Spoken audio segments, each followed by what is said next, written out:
সব রঙ্গ আমার মনে নাহি চায়।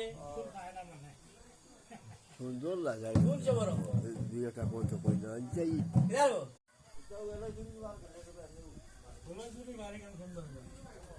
পুত্র নাই করে আমার সাধু যাবে দূর দেশে, এই বলিয়া শুনুকায়ে চক্রের জলে বাসে।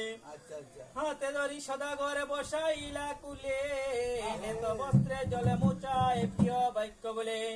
সান্ত্বনা করিয়া বলে রাজা চন্দ্র ধৈর্য ধরে তা কষ্ট নাই দোষ